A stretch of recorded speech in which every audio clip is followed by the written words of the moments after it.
right, so now we're going to hear from Midroll Stitcher, whose shows include Conan O'Brien Needs a Friend, which is a personal favorite, and Mop Queens. To kick us off, please welcome Matt Gourley, producer of Conan O'Brien Needs a Friend, and Erin Gibson, co-host of Throwing Shade. Hi, everybody. Welcome to the 2019 Midroll PowerPoint presentation. You're ready for it. You're ready for it. You're not ready for it. Listen, we know that this is the last presentation before lunch, so the key words here are short and fun. This is Erin Gibson. She's the co-host of the Earwolf political comedy podcast, Throwing Shade, and author of Feminasty, and one of the best there is. Let's hear it for her. Thank you so much, Matt Gourley. Thank you. Matt Gourley, I mean, what can't we say about him? Lots. Created Super Ego. I was there too, and really too many other podcasts to name. Yeah, it's an gross. Embarrassing amount of podcasts. Too many. He's also the producer and embattled sidekick on Conan O'Brien Needs a Friend. And I dare you to find someone who doesn't love this guy. I dare you. I could find a few. Dare you. So this is our first upfronts. I've done TV upfronts. There's a difference, and here's how I like to think of them. If TV upfronts are the Mercedes of advertising conferences, podcasting upfronts are the city bike. It's not worse, just less leather. But like City Bike, podcasts are literally everywhere. Nailed it. How does an ad get on a podcast? What is a midroll? Who is a stitcher? Nobody knows, but let me try to break it down.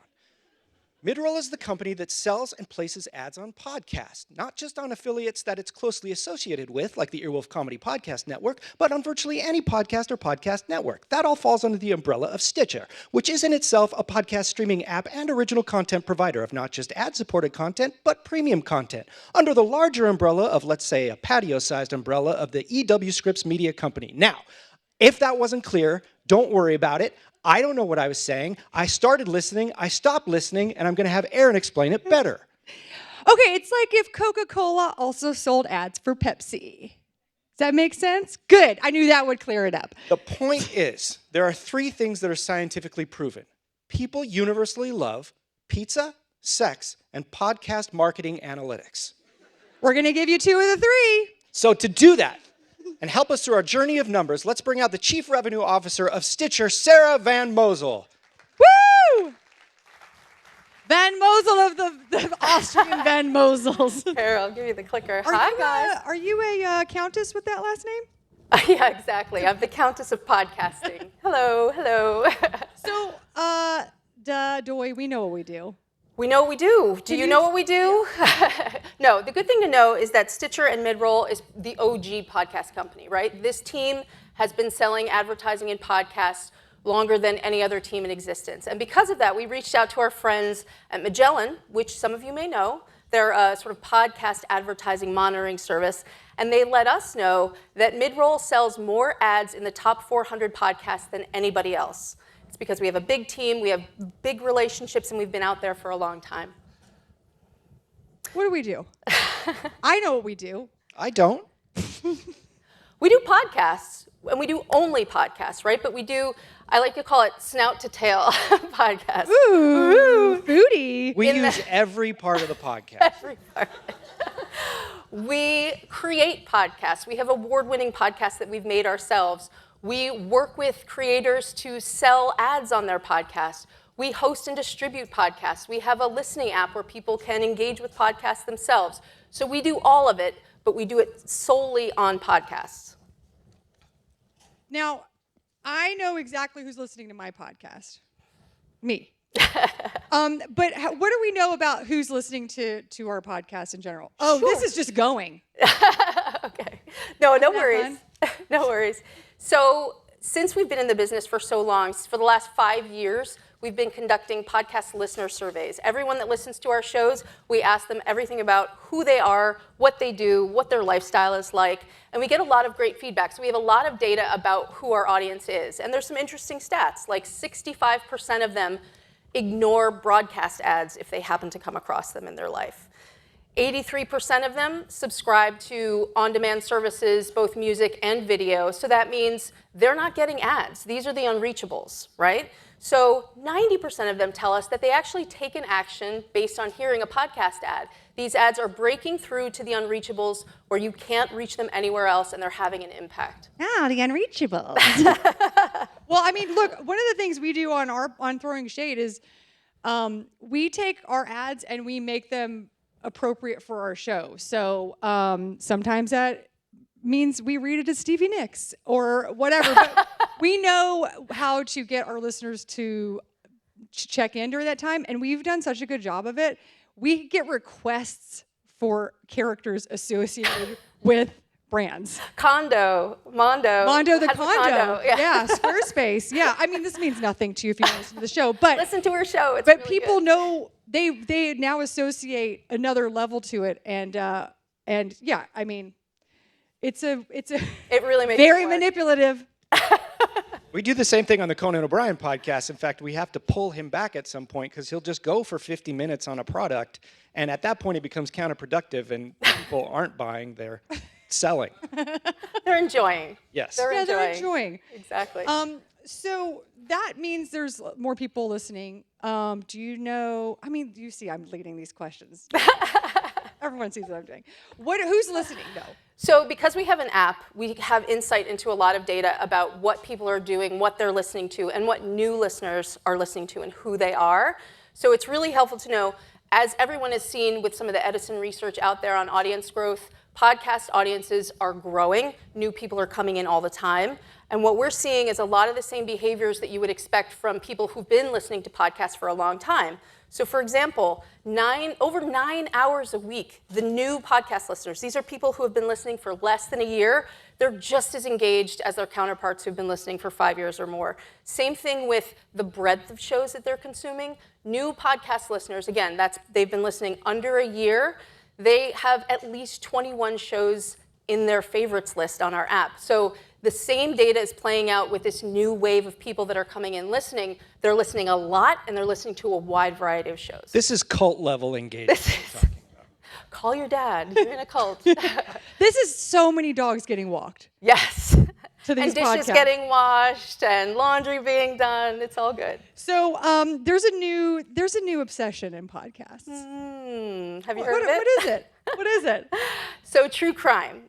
We're seeing, when we look at the top 10 shows that new listeners are engaging with on our app, we're seeing that true crime definitely leads the pack when we're looking at genre. Midroll represents 3 of the shows on this list, but as you can see, it's a theme. Oh, I mean, if you want women to listen to podcasts, there better be a murder involved. We love murder because we need to know what to do if we're in all situations. We like to be prepared. Well, okay, that brings me to who's listening to these podcasts. Yeah, so the interesting thing is what we're noticing is that our podcast listening audience is getting younger, more female, and more diverse, which is amazing because 5 years ago, the podcast audience was primarily white guys in their 30s. No offense, Matt. That's all right, I'm in my 40s. I hate those guys. So the good news is that the podcast universe is starting to look a whole lot more like the regular universe, where you have a lot of diversity and people are coming in and really engaging in a big way. Yeah, I mean, we've been doing our podcast for 7 years now, and we see our numbers getting bigger and bigger and bigger because women are like engaging at a crazy rate. It's really nice to see. It's real. Speaking of, so basically, we're feeding these audiences with a bunch of shows. Bunch of new shows coming up. Yeah, and I would say, yes, this is definitely the place to come if you want those younger female and diverse audiences, but we have audiences of every shape and kind because we have, 250 plus shows more every day that we're creating, so there's a lot of ways to slice and dice that audience. I mean, I didn't like reverse engineer this, but I have a podcast that's out on Stitcher Premium now that's being released on the free feed for Women's History Month. One of our That's new fall you. Look at shows. you. That's me with hair and makeup. So I got really frustrated with the lack of women in being talked about in history and the fact that we fix everything and historically too. So I started a new podcast called History the Shequel. That's me dressed as Abraham Lincoln. And I host it with a teenager, a female teen co-host, rotating cast of amazing, brilliant women, and it's really bonkers to see who's listening because we have people 10 years old to like 75. All women who can speak listen to this podcast. And you can too on Stitcher. Yeah, it's coming out soon. And then we have another female-led show coming out. Yeah, we're really excited. This fall, it actually launched yesterday, so take a listen if you haven't yet. This is Reset by Vox. It's 3 times a week. It's hosted by Ariel Duhem-Ross. It's great. It's how technology intersects with the sort of timely news of the day, and it's amazing. And I think next up is, if we can go to the next slide. I can. That's that's me without hair and makeup. This is my boss, Conan O'Brien. I am the producer of this show and also the sidekick, and if you've listened to it, more of a whipping boy, probably, along with Sona Mosesian, his trusty assistant. And he has been welcoming some of the most amazing guests, especially in season 2, which just came out a couple of weeks ago. David Letterman, Tina Fey, Charles Barkley, Ellen DeGeneres, Neil Young. Those are all slated to drop very soon. And he is, like I said, really engaged in reading the ads on this show. So much so that we do have to pull him back. And he wears all the free stuff, sometimes at once. And we have a clip of it, right? Yes, we do. Okay, here we He's going go. to speak to you directly. Hey there, podcast advertisers. Conan O'Brien here from Conan O'Brien Needs a Friend. We have just started our 2nd season of our very successful podcast, and I wanted to thank you guys because you are the men and women that made it possible for me to pay down the mortgage on my beach house. I was deep in debt to some bad people. I took cash loans from organized crime. Because of you and your help, paid off those people, and my legs did not get broken. So thank you very much. Let's do a lot of business together this year. You're nice people. Thank you.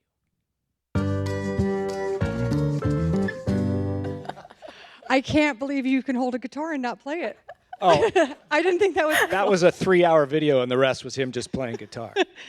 And yes, I know you all have the same question. We are legally obligated to all wear jean jackets at the network. Wait. Oh wait, the picture went down. Well, Look, trust me. all of this has just been getting to this moment right now because we're going to bring out 2 very special people from a podcast that drops today, The Office Ladies. That's Ladies right. and gentlemen, please welcome Angela Kinsey and Jenna Fischer. Yes. Hi, guys. What's up, podcast? I mean, These people are not podcasts. Y'all are podcasts. I'm going to listen to all of you. How are you guys? We're good. Thanks for having us. every single person on the internet is excited for this show. Every single one of them. What made you decide to do this? Well, Jenna likes to say I'm a hoarder. I like to say it because it's true. I like to say scrapbooker. Anyway, she came over. I had these 3 huge Rubbermaid bins full of office memorabilia, photos and little things I took. She's got great stuff. I have to say, she's a good hoarder. Thank you. She kept things like Dwight and Angela's wedding invitation, drawings Yes. that people made on the set, memos of the first time we got our internet. We didn't have internet on the set for the first 2 years. So when we got it, she It was a big saved deal. the I don't know memo. why I saved the memo that went around. Why would you save that? I did. She has Anyway, it. And so we were going through this stuff, and we were just talking about how special the show was to us and sort of sharing stories. Reminiscing. We were reminiscing. And the 15-year anniversary is coming out, and we like to chat, and you like sweatpants. That's right. So it Stories, memories, sweatpants, all chitty came chat. together. It's a podcast. It's a podcast. Those are the 3 elements of a podcast. So obviously, The Office has this new resurgence of new fans because it's been on streaming. So do you have like 7-year-olds who are It's crazy. mobbing you in the street? You guys, it's so crazy. I mean, It starts around 5th grade. 5th grade, I was touring middle schools last week with my son, and the teacher said, "Can you stop coming in the classroom?" And I was like, "What?" Because I was crushing it at the middle school. Like, I was crushing it. So I was like, "Yeah, I can stop coming in the classroom, whatever." But actually, something I hear a lot is parents who tell me that The Office is a common denominator for them and their kids. Yes. So it's the thing that maybe they can't talk to their middle schoolers and high schoolers about much, but they all bond over The Office. They watch it together. It's what they talk about. And I've had a lot of moms tell me, I'm going to listen to this on the way to school with my kids. This is going to be our family podcast. Yes, and a lot of people have said to us, we don't really do the whole podcast thing, but we're doing this one, which is really fun. We even made a video to show people how to download To show a podcast. our parents, our families. Because my parents had never listened to one. Well, I called home and I was like, Mom, what are you doing? And she said, I'm watching your podcast on YouTube. And I said, no, I don't know what you're watching. It's not our podcast. I don't know how you got there. Makeup Put my tutorial. sister on the phone. But yeah, we're really excited. And we have, The Office, it's just so special that it keeps finding this audience. And the audience is so huge. It does go from like 11 years old to like, folks, in their 40s, 50s, 60s, Yeah. It was the most watched show on Netflix. Yes. It had billions of 52? downloadable hours. Something like Yeah. 52 billion? Billion. That's insane. Yeah. Well, you must have. I mean, when you announced that you were doing the podcast, did people poop their pants? Were people like, "Oh my God, I can't believe I'm getting like another layer of this show behind the scenes"? Well, yes, because believe we're it. not doing a reboot. I think Yeah. that's clear at this point. Yeah. We're pushing for a reunion movie. A but reunion we've got movie. some phone calls to make. So, So we thought that the podcast was a way to offer some new content and new stories and a new way into this beloved show.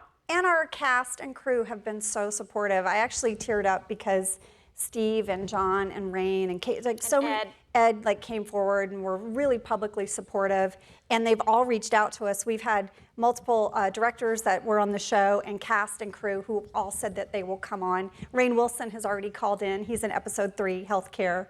So we're gonna have a lot. We're gonna hit everyone up. Are you? It is behind the scenes of each. You go through each episode. Yeah, we start at the beginning of the series, and each episode of the podcast is an episode of The Office. We go in order. We're going in order and rewatching every it. Wednesday. And you even go scene by scene in some cases, don't A you? little bit. So we start with something I like to call fast facts. Buckle in. Jenna loves a list. And it has a dance? Jenna is Wow. Dwight. We don't get this on a podcast. I made Are a you fast- doing a shimmy? I am. Yeah. I am. Jenna, So- minus the shimmy, Jenna is Dwight in real life, and I'm a little bit of Creed. So, yeah. Yes, so my role on the podcast is the order and the, what would you call it? Organization, the Structure. You love a synopsis. You love some do. fast facts. She made that up. She loves it. So we start each episode with 3 fast facts, which are overarching facts about that particular episode's maybe stories that happened at the time. An example of a fast fact might be, this is Craig Robinson's first episode of The Office. He plays Daryl. This is what it was like to meet him. This is what he's like in real life. And then we get into stories about scenes. So we'll go through the episode. We won't hit every single scene, but It's more like The Office filtered through the eyes of us and our friendship and our experiences. So we get to rewatch it. We get to be part of the audience again, which is great. And there's all these things we catch that we didn't catch the first time through. And then the real life things that were happening. Like, you know, we talk about one time we were filming in the conference room and the food had gone bad and we'd been eating it. I mean, there's like a few stories like that. But there's just all of these layered moments for us that our friendship that will keep coming through. yes. Literally an oral history of The Office, but Yes, cutting out right. the magazine or newspaper. Well, and we're middle. not the Could you experts. please write our description? Yeah. Because that Just did. nailed it. That's all shimmy. It's as an we oral listen to this. history of each episode. Yes.